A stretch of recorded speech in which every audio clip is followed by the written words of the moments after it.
Hi guys, this is Erica from Gokce Capital. Now before I begin, be sure to click subscribe and turn on the notification bell. Perhaps this has happened to you.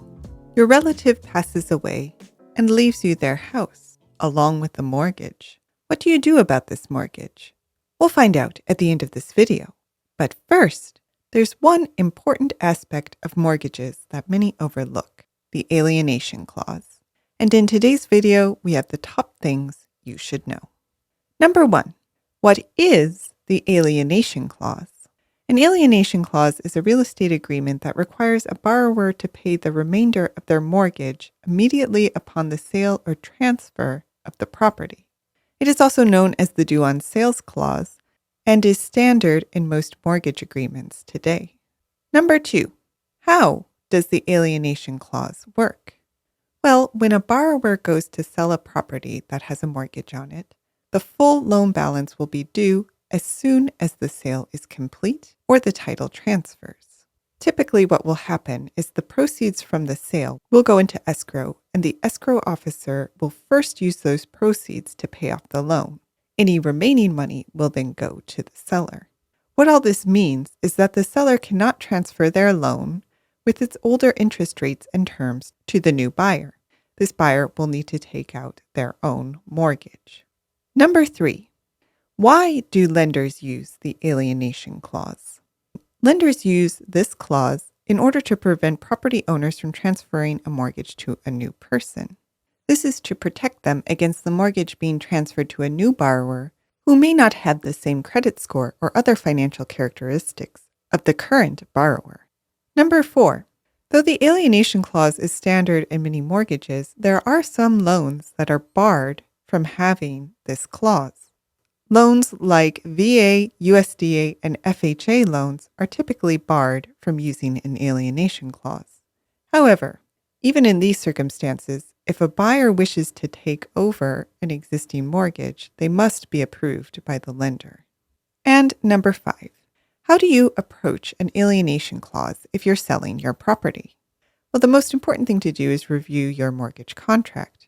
In most circumstances, you should expect to pay the entire balance of the loan plus all interest that has already accrued up to the date of the sale.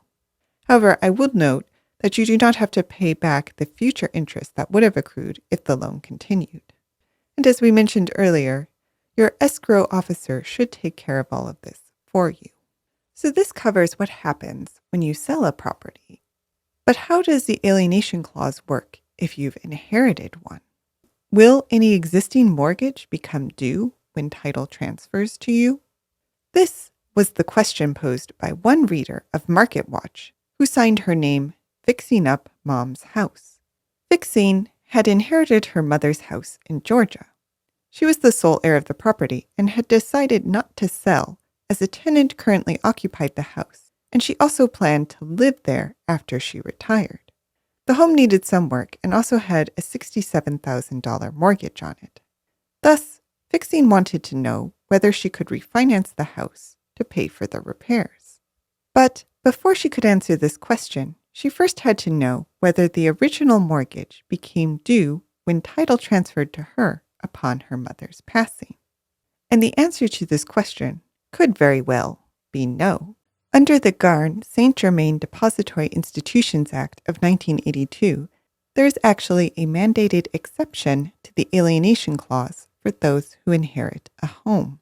However, according to MarketWatch, there are a few wrinkles. For one, the home must have been bequeathed to Fixing through her mother's will. Furthermore, even if she could prove she is the legal heir, the fact that she does not live in the house but rents it out may enable the lender to enforce the alienation clause. Fortunately for both Fixing and anyone else who ever inherits a home, even if the mortgage holder requires payment of an existing mortgage, it is usually possible to negotiate with the lender and refinance the loan into your name, or simply get a new loan to pay off the original one. So the short answer to Fixing's question is, not only can she refinance her late mother's existing mortgage, she may be required to do so in order to keep the house. And this may also someday apply to you too. So keep the alienation clause in mind whenever you plan to keep or bequeath a mortgage. But what do you think? Do you have any stories about mortgages or the alienation clause? Let us know in the comments. Did you like this video? You're going to love our Gokce Land Due Diligence program. We'll make you a land due diligence expert in just 7 days. Check it out at gokcecapital.com/glad. And while you're at our website, don't forget to explore our $1 down listings at gokcecapital.com/listings. Finally, don't hesitate to reach out. You can email, call, or text, and we will respond as soon as possible. So thank you for listening, and more to come.